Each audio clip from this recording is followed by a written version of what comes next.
Dear aspirants, welcome to this week's newspaper analysis.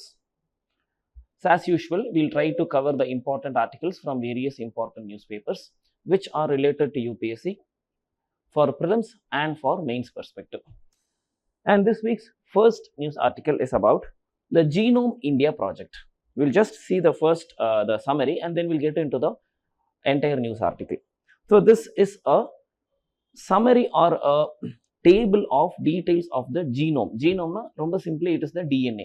The DNA details of Indian people. So the question is whether such project exists already. The DNA details, genome details எல்லாம் ஏற்கனவே இருக்கான்னு கேட்டால் நிறைய இருக்கு, உலகம் முழுக்க இருக்கு. ஆனால் இந்தியனுக்குன்னு சொல்லி இந்தியன் பீப்புளுக்குன்னு ஸ்பெசிஃபிக்காக இருக்கா அப்படின்னு சொன்னால் இது வரைக்கும் அப்படி இல்லாமல் இருந்தது. ஸோ அதுக்கான ப்ராஜெக்ட் தான் இது. ஸோ அப்போ இது எதுக்கு யூஸ்ஃபுல்லாக இருக்கும்னு சொன்னால் இந்தியன் பீப்புளோட ஜெனட்டிக்ஸ், அந்த டிஎன்ஏ கோடிங், அது வந்து பார்த்தீங்கன்னா வேர்ல்டில் உள்ள மற்ற எத்னிக் பீப்புளை விட கொஞ்சம் மாறுபட்டிருக்கலாம். ஸோ அப்போ நமக்குன்னு ஒரு கோடு இருக்கும்போது தான் நம்ம வந்து இப்போ நம்மளுடைய டிசீசஸ் என்னென்னா, அதுக்கான மருந்துகள் எப்படி தயாரிக்கிறது, எப்படி வந்து ப்ரிவென்ட் பண்ணுறது, வேக்சினேஷன் எந்த அளவுக்கு தேவை, இந்த மாதிரி பிளானிங்லாம் பண்ணுறதுக்கு ஈஸியராக இருக்கும். அதுக்காக தான் இந்த project. So what is it have? So it has 10,000 genome sequences of normal healthy individuals. So from where அப்படின்னு பார்த்தீங்கன்னா 99 எத்னிக் பாப்புலேஷன்ஸ். ஸோ சூஸ் பண்ணியிருக்காங்க. ஒரு பாப்புலேஷன்லேருந்து கொஞ்சம் பேர் எடுத்து அப்படி போட்டு ஒரு 10,000 ஜீனோம்ஸை உருவாக்கிட்டோன்னு சொன்னால it will be common. Okay, and this has a second phase as well. First ஃபேஸில் வந்து ஹெல்தி இண்டிவிஜுவல்ஸ்க்கு, செகண்ட் ஃபேஸில் என்ன பண்ணுறாங்க அப்படின்னு பார்த்தீங்கன்னா genome sequence of people with specific diseases, அதுக்கான தனியாகவும் பண்ணுறாங்க. So there are 2 phases in this. So first is for the common people, second one is for the people with some specific diseases. Next one, so what is this sequencing? It is the exact order of the bases in a strand of DNA. வேற ஒன்றும் இல்லையா, டிஎன்ஏக்குள்ளார இருக்கிற டீடைல்ஸை இன்ஃபர்மேஷனை எடுத்து store பண்ணி வைக்கிறது, அவ்வளவுதான். So simple it is. Okay, now we'll see the entire article. So this project, this Genome India project, it is done by Department of Biotechnology. This could be a prelims fact, so try to know this. So it is a human genome data set, that's it. And as we already told, it has 10,000 genome sequences of 99 ethnic populations of the country. And the second phase will have genome sequences of people with specific diseases. So both will be there. And now what is this DNA? Now see here, they have given this. So here is where science and tech questions can come in the prelims. So that also we have to know a little bit. Now each individual from their parent, they will take a copy of the entire that parent. அது எப்படி அந்த copy எடுக்கிறாங்கன்னா simply அந்த டிஎன்ஏவோட copy எடுத்துக்கிறது தான். So where is the DNA? Every drop of blood in the body, உடம்புல உள்ள every drop of blood, bone, tissue, skin, everything has the DNA and every DNA has the same information. So ஒரு சின்ன piece of நகம் கிடைச்சா கூட, ஒரு சின்ன tissue piece of tissue கிடைச்சா கூட, you take the DNA and test it, it will give the entire detail of that entire organism, in this case humans. Okay, so this information in this DNA, it has all the data, how that person will grow up, what color he will be, what height he will be, what sort of structure, everything will be decoded in that DNA. So there, and this is inherited by the child from the parent. So இது என்ன சொல்றது? This is the manual, ஒரு சின்ன ஒரு catalog மாதிரி, something like that, and this is called as genome. And what is this? It is simply the DNA, that is deoxyribonucleic acid.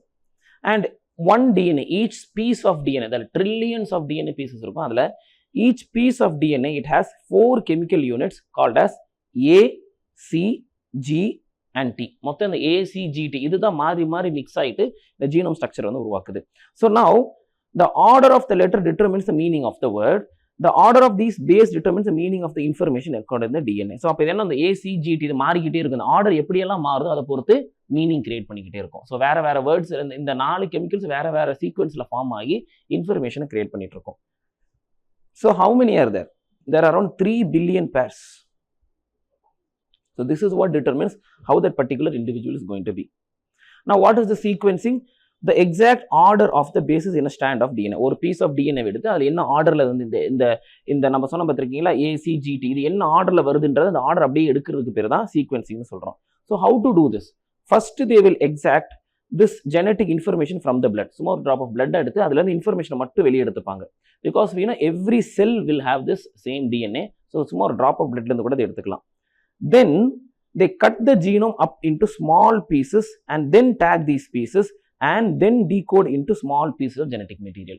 So அந்த entire DNA எடுத்து அதை சின்ன சின்ன பீஸாக கட் பண்ணி அதுக்கப்புறம் அதை வந்து ஒன்னோடு டேக் பண்ணி இப்படி தான் வந்துட்டு சீக்வன்சிங் பண்ணுறாங்க. This has been done for very long time, but now we are doing specifically for India. And இப்படியே சேர்த்துட்டே வரும்போது என்ன பண்ணி கடைசியில் will get this whole genome. And around 4,600 distinct populations are there in the country, and that is why India is very genetically diverse. Different types of population இருக்கனால ஒரு type of ஜெனடிக்ஸ்ல இருக்கிறாங்க. So இந்த ஜெனடிக் சீக்வன்சிங் ரொம்ப முக்கியம். ஏற்கனவே நம்ம பிகினிங்ல சொன்ன மாதிரி அதோட யூசஸ் என்னன்னு பார்த்துருந்தோம். So this project was started in 2020. So what are the uses of this? So to identify the genetic basis, risk factors of all various diseases. So இந்த இடத்துல இந்த டிசீஸ் வரது ஹை சான்சஸ் இருக்கு. இந்த டிசீஸை கியூர் பண்றதுக்கு easier. இந்த particular பாப்புலேஷனுக்கு disease வந்து அதிகமாக எஃபெக்ட் ஆகுது, இவங்க வந்து அதிகமாக எஃபெக்ட் பண்ணல. இந்த மாதிரி விஷயங்களெல்லாம் டேட்டா தெரிஞ்சுக்கிறதுக்கு இது தேவைப்படுது. And one more thing, there are new therapies we know. அதாவது ஜீனோம் எடிட்டிங், கிறிஸ்பார் டெக்னாலஜிலாம் நம்ம கேள்விப்பட்டிருக்கோம் இல்லைங்களா? இந்த மாதிரி இந்த ஜீனோம் எடிட் பண்றது மூலியமா இந்த பர்சனோட கேரக்டரிஸ்டிக்ஸை மாற்ற முடியும். ஸோ ஒரு குழந்தை வந்து பிறக்கிறதுக்கு முன்னாடியே கூட இதை மாற்ற முடியும்னு சொல்லியெல்லாம் இப்போ டெக்னாலஜி இருக்கு. But still it's not in use. அதில் அது நிறைய கான்ட்ரவர்சிஸ்ல போயிட்டு இருக்கு. பட் ஸ்டில் இதை வந்து இந்த மைட்டோகாண்ட்ரியால சேஞ்சஸ் ஏற்படுத்துறது மூலியமா கேன்சரே வராமல் தடுக்க முடியும். இந்த மாதிரி விஷயம், அதாவது ஒரு பேரண்ட்டுக்கிட்ட ஆல்ரெடி டிசீஸ் இருக்கு, அதை சைல்டு இன்ஹெரிட் பண்ணாமல் வந்து தடுக்க முடியும். இந்த மாதிரி விஷயங்களையும் பண்ண முடியும். That is modifying, deleting or adding certain genes. ஜீன்ஸை சேஞ்ச் பண்றதுக்கும் நம்மளுக்கு இந்த கம்ப்ளீட் டீடைல்ஸ் ஃபர்ஸ்ட் தேவைப்படுது. Now see here, out of the 135 million genetic variations, இவ்வளோ, அதாவது நம்மள்ட்ட இருக்கிற அந்த 10,000 ஜீனோம் சீக்வன்ஸ் நம்ம இப்போ எடுக்கிறோம். அதில் வேரியேஷன்ஸ் எவ்வளோன்னா 135 மில்லியன். அதில் 7 million were not found in other global databases. So இப்போ இந்தியன் பீப்புளினுடைய ஜெனட்டிக் வேரியேஷன்ஸ் உலகத்தில் உள்ள மற்ற டேட்டா பேசஸில் இல்லை. அப்போ அப்படி என்ன அர்த்தம்னா, அப்போ வந்து இந்தியன் பீப்புளுக்கு வர டிசீசஸ்க்கோ இந்த மாதிரி ஏதாவது வேக்சினேஷனோ இல்லை மருந்தோ கண்டுபிடிக்கணும்னு சொன்னால் it becomes impossible. So that is why this project becomes important. And they are giving one example also. This MYBPC3, இது ஒரு mutation. This leads to cardiac arrest. And this is found in 4.5% of the Indian population. But globally it is very rare. இந்தியாவில் மட்டும் ஒரு 4.5% ஆஃப் population இந்த particular gene இருக்கு. இந்த gene இருந்தாலே கார்டியாக் அரெஸ்ட் வரும்ன்றது தெரியுது. ஆனால் இந்த உலகத்தில் உள்ள மற்ற பாப்புலேஷன்ஸ்ல இந்த ஜீன் இல்லை. அப்போ ப்ரிகாஷன் பண்றதுக்கோ அதுக்கான வேக்சினேஷனோ இல்லை மெடிசின்ஸ் ரெடி பண்றதுக்கோ வழி இல்லாமல் போயிடும். ஏன்னா வேர்ல்டு லெவல் அதுக்கான மெடிசின்ஸ் தயாரிக்கவே மாட்டாங்க குளோபலி. ஏன்னா இப்படி ஒரு ஜீன் மற்ற உலகத்தோட மற்ற ஜெனட்டிக்ஸ்லாம் இல்லை. அப்போ இந்தியாவில் இந்த ஜெனட்டிக்ஸ் இருக்குன்னு தெரியும் போது இந்தியா வில் பி ப்ரிகாஷியஸ். இதில் வந்து மருந்து தயாரித்து வைக்கிறதோ இல்லை இந்த கார்டியாக் அரெஸ்ட்டுக்குன்னு சொல்லிட்டு ஹாஸ்பிட்டல் ஃபெசிலிட்டிஸ் கிரியேட் பண்றதோ பண்ணுவாங்க. ஸோ இது வந்து ஒரு எக்ஸாம்பிளாக சொல்லிடுறாங்க. இது மாதிரி நிறைய இருக்கு. Okay. And one more thing, it will help to identify resistance indicating variations.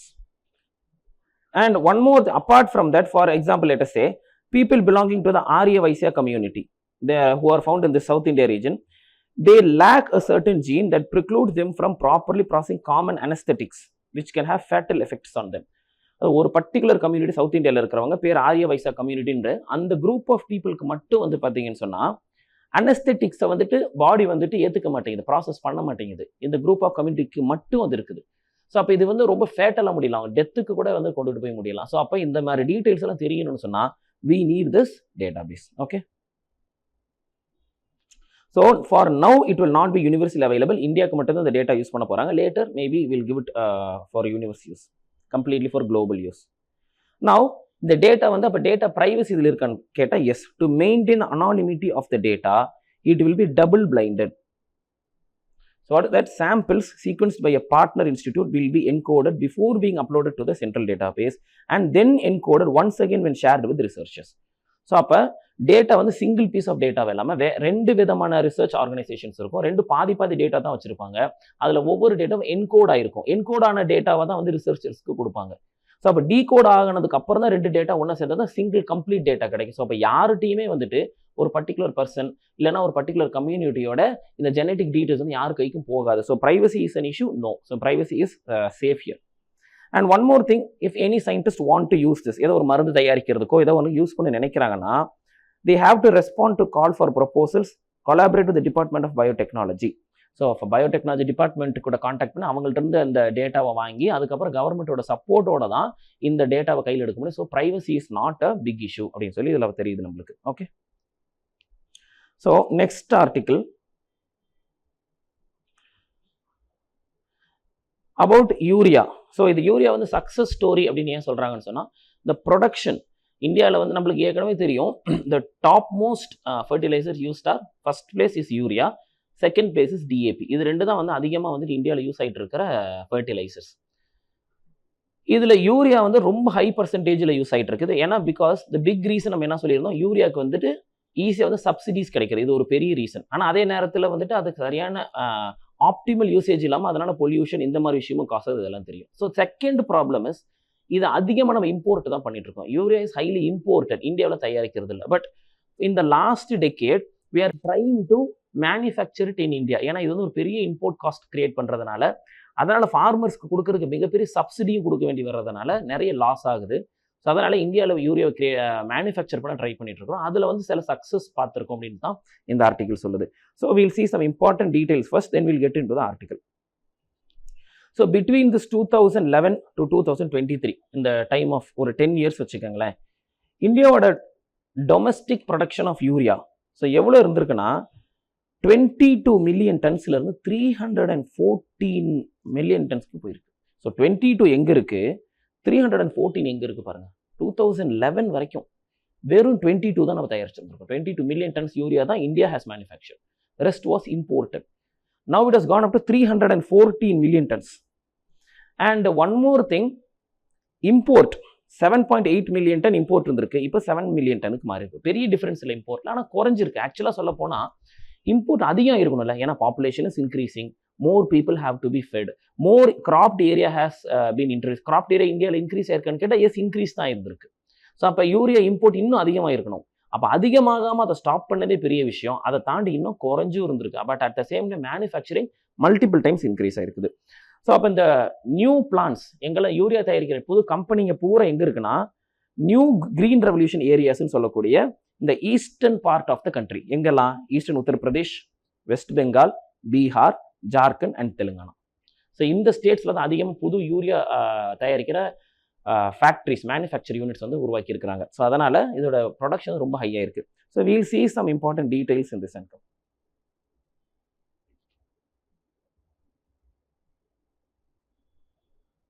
So for now there are 6 new plants. 7th plant is also in pipeline, அதுவும் வந்துட்டு இருக்குது. Now we know that நம்ம லாஸ்ட் ஒரு 1 இயராகவே current அஃபேர்ஸில் இதை பற்றி பேசிகிட்டு இருக்கிறோம். There is a shortage for DAP. இதனால தான் வந்துட்டு பார்த்தீங்கன்னா டிஏபி ஷார்ட்டேஜ்னாலேயே நம்மளுக்கு இப்போ அக்ரிகல்ச்சர் ப்ரொடக்ஷன் குறைஞ்சிருந்தது, இன்ஃப்ளேஷன், ஃபுட் இன்ஃப்ளேஷன் அதிகமானது, இந்த மாதிரி இஷ்யூஸ்லாம் நிறைய நம்ம ஆல்ரெடி டிஸ்கஸ் பண்ணியிருக்கோம். We know that already. And one more thing, lack of investment in manufacturing. So இந்தியாவில் உள்ள ப்ரைவேட் இண்டஸ்ட்ரீஸ் இதுக்கு பெருசாக விருப்பம் தெரிவிக்கிறது இல்லை, ஏன்னா அதில் ப்ராஃபிட் கம்மின்னு சொல்லி தெரியும். அப்படி இருந்ததுனால தான் கவர்மெண்ட் வந்து இதில் ட்ரை பண்ண போக, under what thing, under this Atma Nirbhar, self Reliance அப்படின்ற கான்செப்ட் கீழே இந்தியாவில் எல்லாம் தயாரிக்கணும்னு நினைச்சிருந்து நம்மளுக்கு மூவ் பண்ணிட்டு இருக்கோம் இல்லையா, அதில் one of the manufacturing is this urea. So we already saw 22 மில்லியன்லேருந்து 31.4 மெட்ரிக் டன்ஸ் வந்துட்டு இம்போர்ட்ஸ் அதே மாதிரி வந்து குறைஞ்சிருக்கு, ரெண்டுமே நடந்திருக்கு. And one more thing, the current fiscal has so far seen further 31.7 drop in imports. இந்த 1 இயரில் மட்டுமே 31.7% ஆஃப் இம்போர்ட்ஸ் வந்து குறைஞ்சிருக்குது. ஸோ இப்போ இவ்வளோ தூரம் இம்போர்ட்ஸ் குறைஞ்சிருக்கிறதும் முக்கியமான விஷயம். Now, so 6 new plants, we'll see what are they. Hindustan Urvarak and Rasayan limited, நம்ம தமிழில் கூட இதுக்கு பேர் உரம்னு தான் சொல்கிறோம், ஹிந்தியில அதே பேர். ஸோ அதனால் ஈஸியாக நீங்கள் ஐடென்டிஃபை பண்ணிடலாம். அதுக்கப்புறம் வந்து பார்த்தீங்கன்னா 1 plant each from Chambal fertilizers and chemicals, matrix fertilizers and chemicals, Ramagundam fertilizers and chemicals. So we have a small, I will give you a small homework, you put it in the comment. இந்த plants எல்லாம் எந்தெந்த ஸ்டேட்டில் இருக்குன்னு சொல்லிட்டு கண்டுபிடிக்க பாருங்க. ராமகுண்டம் நம்ம எல்லாருக்கும் தெரியும் தெலுங்கானான்னு சொல்லிட்டு. ஸோ மிச்சம் இருக்க பிளான்ஸ் எல்லாம் எந்தெந்த ஸ்டேட்டில் எந்தெந்த பிளான் இருக்குன்னு. So this could B a prelims question. So try to find it out and put it in the comment. And these plants, they mostly run on natural gas. This is the important thing.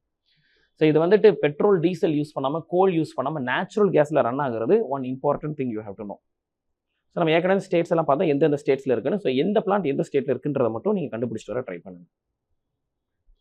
And Y this region, ஏன் இந்த ரீஜன்ஸ்லனா முக்கியமான region பார்த்தீங்கன்னா பக்கத்தில் டால்ச்சர் mines இருக்குது, அங்கேருந்து கோல் ஈஸியாக கிடச்சிரும். So industry will be easier. And one more thing, இந்த கோலில் வந்து ஹை ஆஷ் கண்டென்ட்டும் இருக்குது. So what you have to find, where is Talcher mines, which state? So this you have to find and try to put it in the comment. And moreover, இதில் high ash content இருக்கிறனால we can mix it 25% with petroleum coke. And where do we get this from? Indian Oil Corporation's Paradip Refinery. எல்லாம் பக்கத்துலேயே இருக்கு. So அப்போ நம்மளுக்கு urea manufacturing unit வைக்கிறோம், பக்கத்துலேயே வந்துட்டு கோல் ஃபீல்டு இருக்குது. அந்த கோல் ஃபீல்டையும் வந்துட்டு ஹை ஆஷ் கண்டென்ட் உள்ள கோல் இருக்குது. அதனால் அதை வந்து நம்மளால் கோக்கிங் கோல் கூட சேர்க்க முடியும். அந்த கோக்கிங் பெட்ரோலியம் கோக் எங்கிறது கிடைக்குதுன்னு பார்த்தா பக்கத்தில் உள்ள பரதீப் ரிஃபைனரிலேருந்து கிடைக்குது. So all this could be directly map questions. So try to please note it down. And what is this pet coke or petroleum coke? Petroleum coke is a byproduct of domestic refineries though they process imported crude oil. So crude oil வந்து crude oil process பண்ணவங்களுக்கு என்ன கிடைக்கும்? Petrol, diesel, kerosene, பெராஃபின் இதெல்லாம் கிடைக்கும் இல்லையா? இது மாதிரி கடைசியாக கிடைக்கிற one of the product is this petroleum coke or pet coke. So இந்த பெட் கோக்கை யூஸ் பண்ணி என்ன பண்ணுறாங்கன்னு சொன்னால் டைரெக்டாக இதை நேச்சுரல் கேஸை கன்வெர்ட் பண்ணுறாங்க. So what is that process called as coal gasification. So நிலக்கரியை எடுத்து அதை கேஸாக கன்வெர்ட் பண்ணி நேச்சுரல் கேஸாக யூஸ் பண்ணுறாங்க. Okay, so that is the process called as coal gasification. That is also used in these refineries in this eastern states.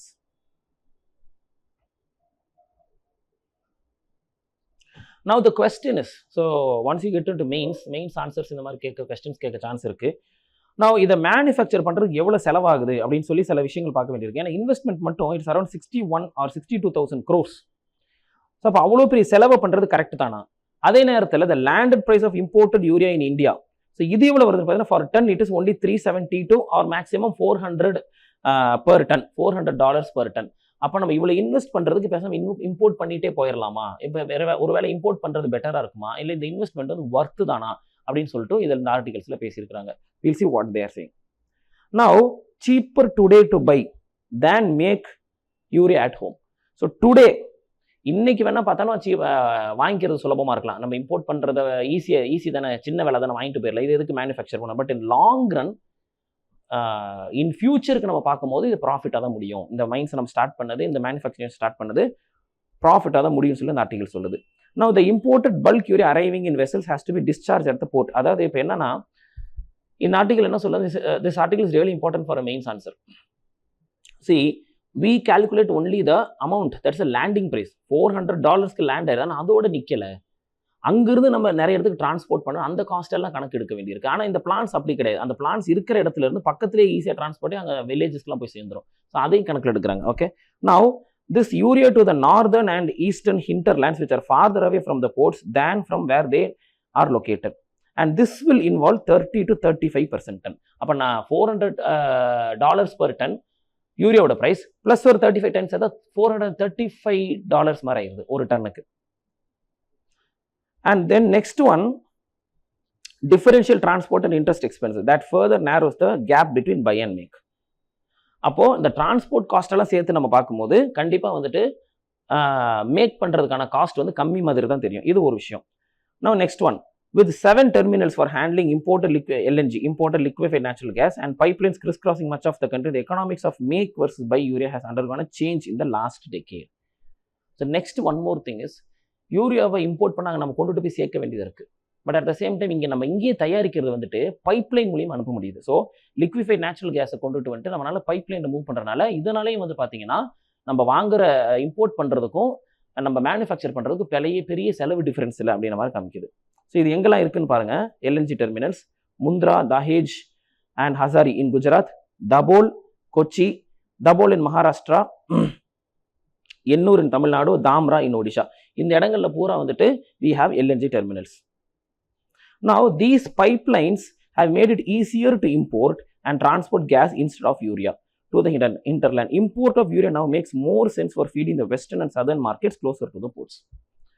Now see here, urea import பண்ணுறதை விட LNG import பண்ணி அதை நம்ம transport பண்ணுறது ஈஸியராக இருக்குது. ஏன்னா யூரியாவை நம்ம லாரியில் இல்லை ட்ரெயின் அந்த மாதிரி கொண்டுட்டு போய் சேர்க்கணும், it's difficult. But importing LNG is easier. So instead of importing urea, you manufacture urea here. Instead of that you import LNG. அந்த LNG யூஸ் பண்ணி நம்ம என்ன பண்ணிக்க முடியும்? நம்மளால யூரியா பிளான்ட்ஸில் வந்து மேனுஃபேக்சரிங் நடத்திக்க முடியும் அப்படின்றத இந்த ஆர்டிகல் வந்து சொல்ல ட்ரை பண்ணுது.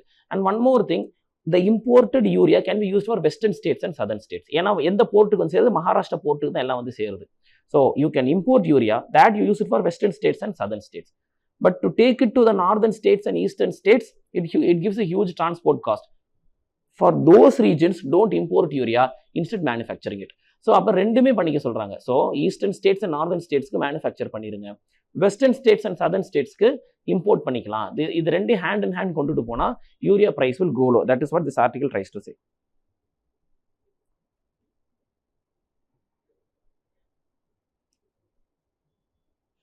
And one more thing, the last point they are saying, a more rational pricing would promote judicious application of urea by farmers. So அது மட்டும் இல்லாமல் this will reduce unsustainable pressure on both making and buying.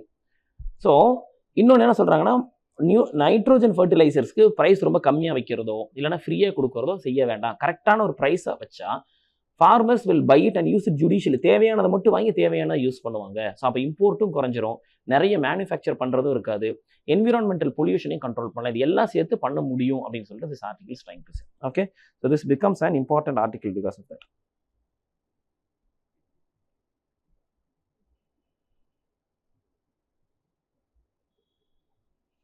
So the next article is one more article in environment. We'll see what it is.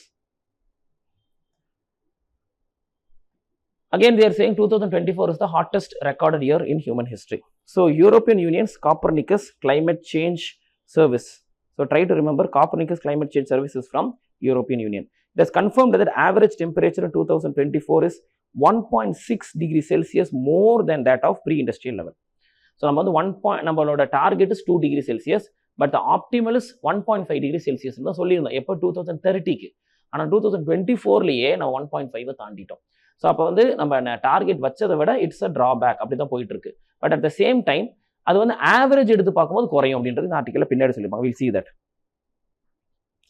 So in 2023 it was 1.5%. But see here it is 0.1% higher now, 1.6% போயிருக்கு. அப்போ ஒரு வருஷத்தில் 0.1% temperature has increased. But this does not mean that we are defaulting in the Paris Pact threshold. Paris Pact threshold என்னது 1.5 degrees தானே. அப்போ நம்ம தாண்டிட்டோம் போது அப்படின்னா அப்படிலாம் கிடையாதுன்னு சொல்கிறாங்க. Because it is measured in decadal averages. நம்ம வந்துட்டு அந்த 1.5 டிகிரி செல்சியஸோ 2 டிகிரி செல்சியஸோ வருஷம் கால்குலேட் பண்ணுறது இல்லை, டெக்கேடல் ஆவரேஜில் தான் பார்ப்போம். ஆவரேஜில் பார்த்தா it is not 1.5 degree Celsius increase ஆகலை. இந்த வருஷம் மட்டும் தான் 1.6 மேலே போயிருக்கு. ஸோ அந்த டெக்கேட் ஆவரேஜ் எடுத்து பார்த்தோம்னா அவ்வளோ போயிருக்காது. So still we have time அப்படின்றாங்க. But the forest fires in US are the latest in series of destructive events. அதாவது 1.5 டிகிரிஸ் தாண்டலன்றது நல்ல விஷயமா இருந்தாலும் இதில் ஒரு கெட்ட நியூஸும் இருக்குன்றாங்க. ஸோ அப்போ கெட்ட நியூஸ் என்னது அப்படின்னா, ஃபாரஸ்ட் ஃபயர்ஸ் ரொம்ப அதிகமாகிட்டு போயிட்டு இருக்கு யூஎஸ் மாதிரி கண்ட்ரீஸில். But why? ஏன்னா இந்த கிளைமேட் ஹீட் இன்க்ரீஸ் ஆகுது. அப்போ இது நீங்கள் வந்து இன்னும் அந்த ஃபாரஸ்ட் ஃபயர் சம்மந்தப்பட்ட ஆர்டிகல்ஸ்லாம் பார்க்கும்போது உங்களுக்கு தெரியும் எதனால் வந்து இந்த யூஎஸில் கலிஃபோர்னியா இவ்வளோ பெரிய ஃபாரஸ்ட் ஃபயர்லாம் வந்துச்சு. அதாவது யூஎஸ் ஹிஸ்ட்ரியிலே பார்க்காத ஃபாரஸ்ட் ஃபயர், அவ்வளோ பில்லியன்ஸ் ஆஃப் டாலர்ஸ் லாஸ் ஆயிருக்கு. யூஎஸ் எக்கானமியே வந்துட்டு ஷேக் ஆகிற அளவுக்கு இவ்வளோ பெரிய ஃபாரஸ்ட் ஃபயர் ஏன் வந்துச்சுன்னு சொல்லி அதை அனலைஸ் பண்ணும்போது என்ன சொல்லியிருப்பாங்கன்னா, winters become shorter, lot of sunlight. So இதனால் என்ன ஆயிடுச்சுன்னு பார்த்தா அந்த இலைகளெல்லாம் விழுந்து நல்லா காஞ்சி ரெடியாக இருந்ததுனால ஒரு சின்னதாக பற்றிக்கிட்டது போது there was lot of fuel. அவ்வளோ இலை காஞ்சிருந்ததுனால தான் அவ்வளோ பெரிய ஃபாரஸ்ட் ஃபயர் உருவாச்சு. ஸோ அப்போ ரீசன் என்னவா இருக்குன்னா, இந்த கிளைமேட் சேஞ்ச், குளோபல் வார்மிங் தான் இவ்வளோ பெரிய ஃபாரஸ்ட் ஃபயர்ஸை உண்டாக்குறதுக்கு காரணமாக இருக்குது. ஸோ அதையும் நம்ம யோசிச்சு பார்க்கும்போது நம்ம நினச்சதை விட த்ரெட் அதிகமாக இருக்குன்னு சொல்லி இன்னொரு பாயிண்ட்டும் சொல்கிறாங்க. ஓகே, now according to the UNEP stock taking. So what is this UNEP stock taking? நம்ம பாரிஸ் சம்மிட்டில் போட்ட ஒரு கண்ட்ரியும் வந்துட்டு அவங்களுடைய ப்ராமிசஸ் கொடுத்துருப்பாங்க பார்த்துருக்கீங்களா. So the nationally determined contributions சொல்லிட்டு அதெல்லாம் எந்த அளவுக்கு வந்துட்டு நடந்துட்டு இருக்குன்றத அப்பப்போ டெஸ்ட் பண்ணிக்கிட்டே இருக்கிறதுக்கு பேர் தான் ஸ்டாக் டேக்கிங்னு சொல்லுவாங்க, யூஎன்இபியோட ஸ்டாக் டேக்கிங். ஸோ திஸ் இந்த October last year it says, if countries do not change course drastically the world will see warming of more then 3 degree Celsius. நம்ம டார்கெட்டே 2 டிகிரி செல்சியஸ் தான் வச்சிருந்தோம். இப்போ ஒவ்வொரு கண்ட்ரியும் நார்மல் சேஞ்ச் பண்ணாலும் பார்த்தாது, ரொம்ப டிராஸ்டிக்கான சேஞ்சஸ் இமீடியட்டாக பண்ணலன்னா இந்த செஞ்சுரி எண்டுக்குள்ளார 3 டிகிரி செல்சியஸ் ஹை ஆயிரும்னு சொல்கிறாங்க. பட் 2 டிகிரி செல்சியஸ் ஹை ஆனாலே அதோட கான்சிக்வன்சஸ் ரொம்ப மோசமாக இருக்குன்னு சொல்லும்போது 3 degree Celsius we don't know, we can't imagine what happens. And one more thing, UNEP study it says global emissions need to drop to about 40% of 2019 levels in the next 10 years. Something like almost இம்பாசிபிளான ஒரு விஷயத்த சொல்லிட்டு இருக்காங்க. 2019 எந்த level of global emissions இருந்துச்சோ அதிலிருந்து 42% கிட்டத்தட்ட எமிஷன்ஸை பாதியாக்க சொல்கிறாங்க. So it's not so easy. Will see. Now, if all countries were to meet their current Paris Pact by 2030, so ஒரு கண்ட்ரி ஒன்று கொடுத்தாங்க. நம்ம இந்தியாவுக்குலாம் நமக்கு தெரியும் எவ்வளோ சோலார் யூஸ் பண்ணுவோம், எவ்வளோ வந்துட்டு கார்பன் எமிஷன்ஸ் நாங்கள் கட் பண்ணோம். ஒரு கண்ட்ரியும் ஒரு டார்கெட்ஸ் கொடுக்குறோம். ஒருவேளை எல்லா கண்ட்ரியும் டார்கெட்டை கரெக்டாக சொன்ன மாதிரியே 2030 ஒருவேளை ஃபுல்ஃபைல் பண்ணிட்டா emissions would drop only by 10%. See, no country except a few countries like India, no country is moving positively towards fulfilling all their promises. But on the promises fulfill பண்ணாலே 10% emissions தான் குறையுமா. But what is the need? 42% reduction is needed. So we don't know whether we are going to achieve it or not. So it depends on how fast all the countries are going to move, how new or maybe any new technology is going to come which will reduce emissions, and we have to wait and see. And one more thing, this report was released before COP29. COP29 we know it happened in Baku and Azerbaijan. இது நடக்கிறதுக்கு முன்னாடியே வந்துட்டு UN report வந்து இதை பற்றி சொல்லியிருந்தாங்க. But still even COP29 பெரிய நல்ல டிசிஷன்ஸ் எதுவும் சொல்லிக்கிற அளவுக்கு எடுக்கல. முக்கியமாக அந்த ஃபண்டிங் பற்றிலாம் நம்ம பார்த்துருந்தோம். நல்ல டிசிஷன்ஸ் எதுவுமே எடுத்துருந்துருக்கல. Now, one more thing, the recent history of climate negotiations offer very little hope because 1.5 degrees Celsius is the threshold. 1.5 degrees Celsius threshold நம்மளால வந்து மெயின்டைன் பண்ண முடியல. அதுக்கு அதை மெயின்டைன் பண்ணக்கூடிய அளவுக்கு கூட எந்த ஒரு கன்வென்ஷனல் டீடைல்ஸ் எடுக்கல அப்படின்னு சொல்லி தான் இந்த ஆர்டிகல் சொல்லுது.